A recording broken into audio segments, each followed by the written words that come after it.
Bismillahirrahmanirrahim. Qala al-muallif rahimahullahu ta'ala wa nafa'ana bi'ulumihi fid dharaini amin.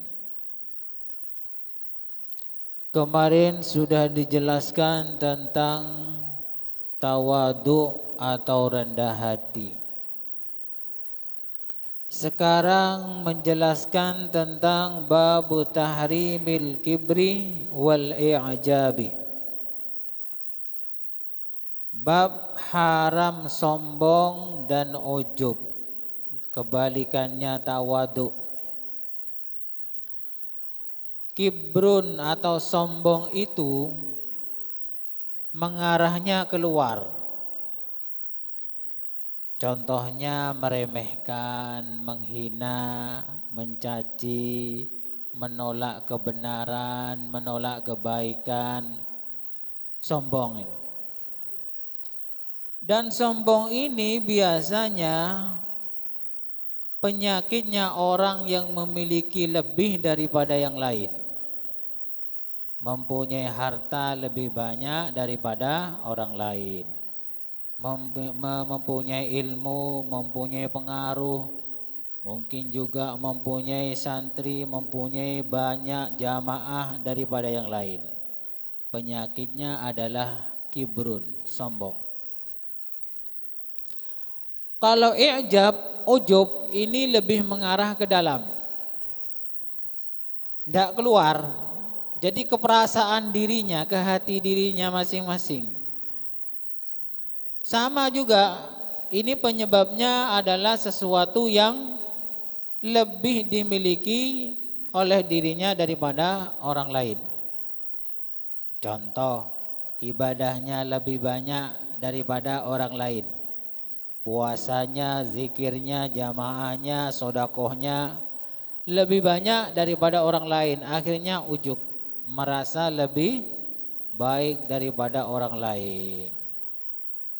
Dan ujub ini biasanya suka mamer, agak mengarah kepada riya. Mungkin kalau punya HP, mungkin kalau punya HP ngaji, datang ke pengajian atau haji atau kemana lah, disuting, dirinya yang disuting. Kemudian ditulisi alhamdulillah bisa tahajud malam. Begitu. Di sini itu dulu ada ya. Ya di masjid ini. Salat tahajud itu masuk speaker ya. Jam 2 malam. Sebelum masjid ini jadi. Masih setengah jadilah. Belum di keramiknya. Jadi ada orang itu kalau malam jam 2 malam itu tahajud pakai speaker. Pakai mic imam ini. Saya juga heran itu. Ini jin apa orang gitu. Kok jam 2 ada yang tahajud pakai speaker. Saya keluar penasaran. Saya lihat orang ternyata. Orang, dan saya kenal orangnya itu.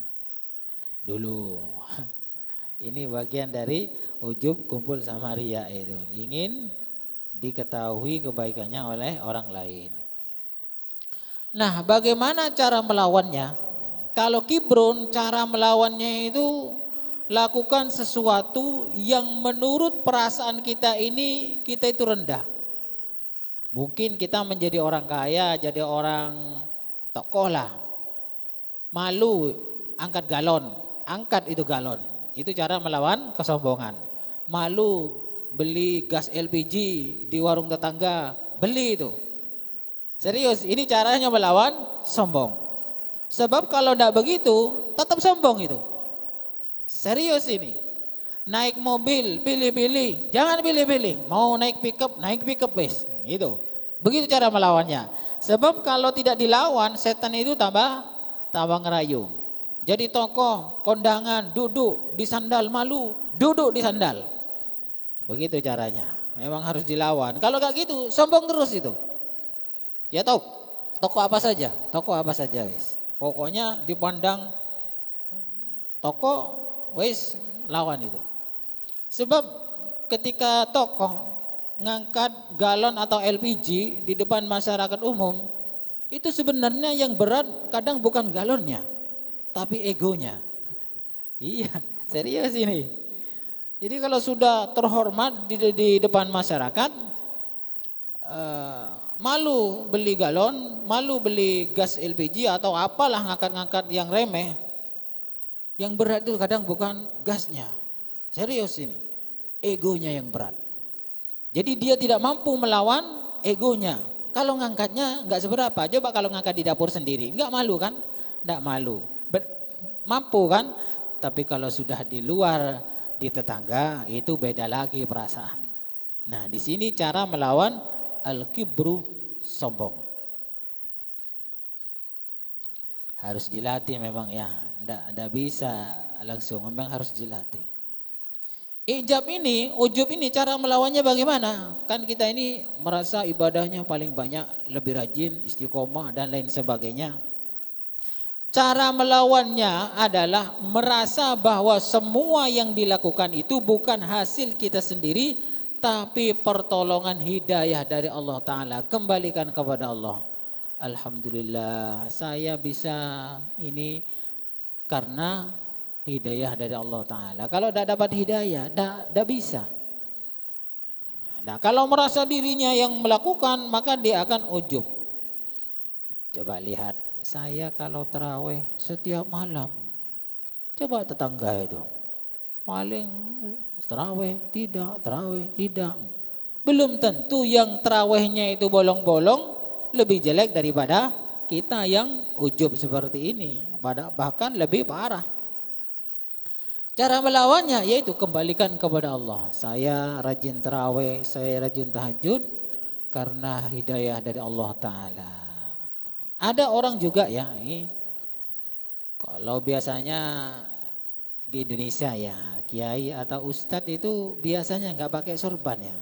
Sholat kemana-mana nggak pakai sorban. Beda dengan yang di Arab sana, kemana-mana sorbannya banyak ya.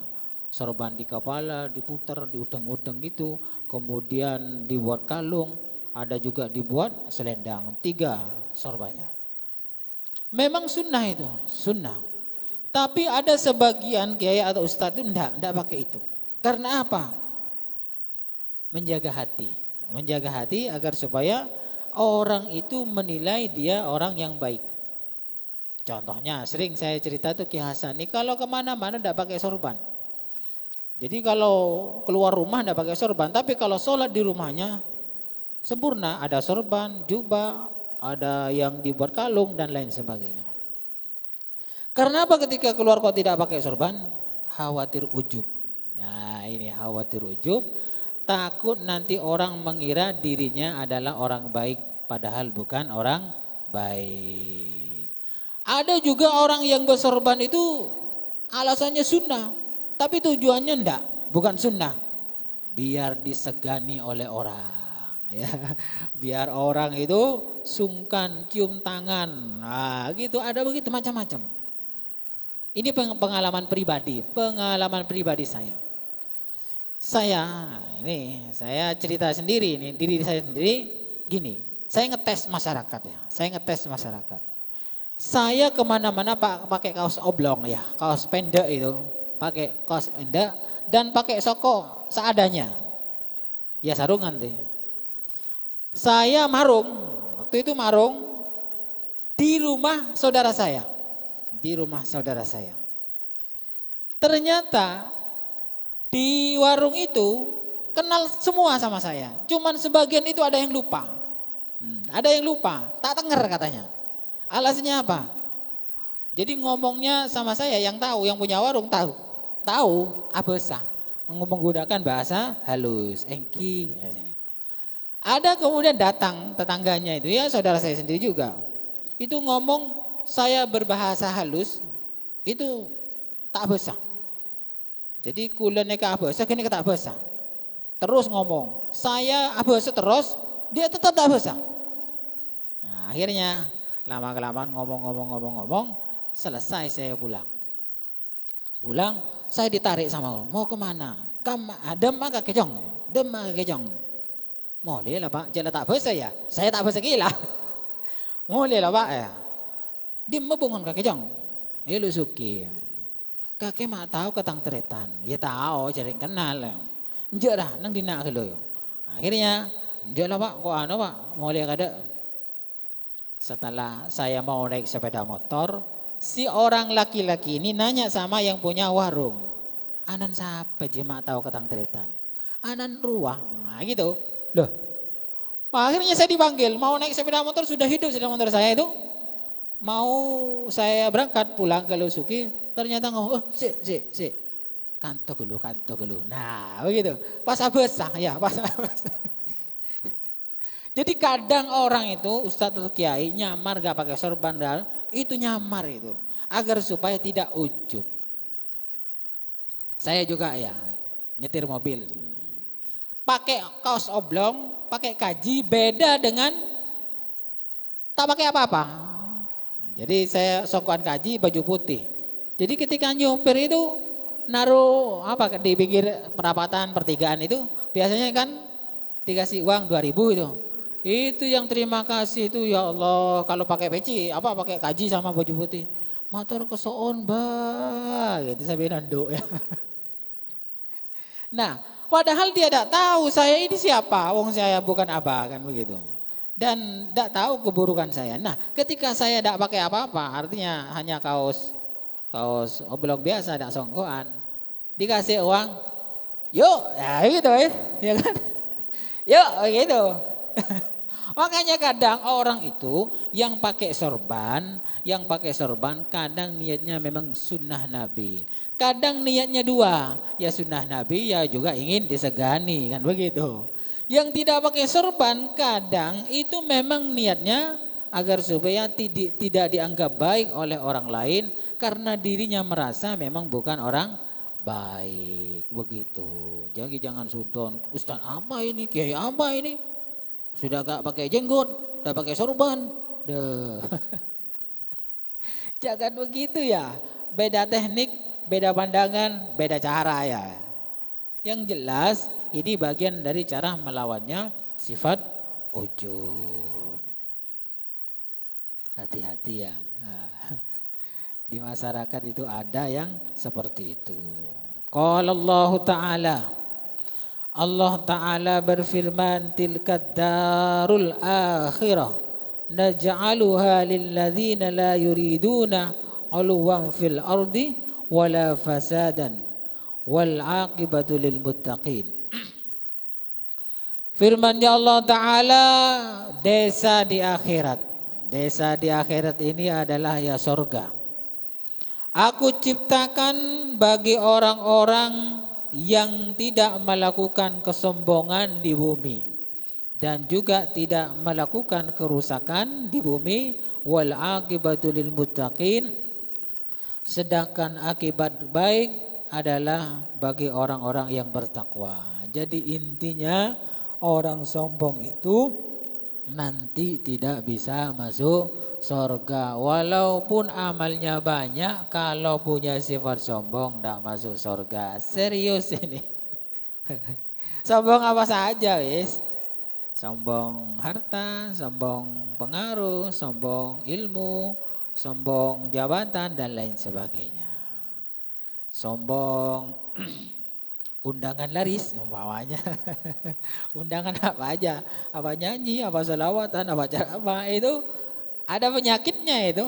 Makanya semua posisi kita itu dalam kondisi diuji oleh Allah Ta'ala. Yang lebih, punya harta lebih, pangkat lebih, jamaah lebih banyak itu diuji oleh Allah, sombong apa tidak. Nah, yang tidak punya hal yang lebih, uangnya sedikit, kurang-kurang, umpamanya jamaahnya sedikit, santrinya sedikit, pengaruhnya sedikit, diuji juga oleh Allah. Sabar apa tidak?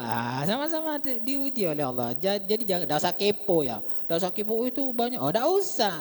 Posisi kita masing-masing ini sudah ujian dari Allah Ta'ala. Yang selamat yang mana? yang tetap meninggalkan sombong dan meninggalkan ujub. Yang enggak selamat sombong karena lebih daripada orang lain. Hati-hati. Makanya di sini bab tahrimil kibri wal ijabi, bab menerangkan tentang haramnya sombong dan haram ujub, merasa lebih baik, bangga diri daripada orang lain. Cukup sekian dulu, kurang lebihnya saya mohon maaf. Mudah-mudahan bermanfaat. Wallahu a'lam bishawab. Al-Fatihah.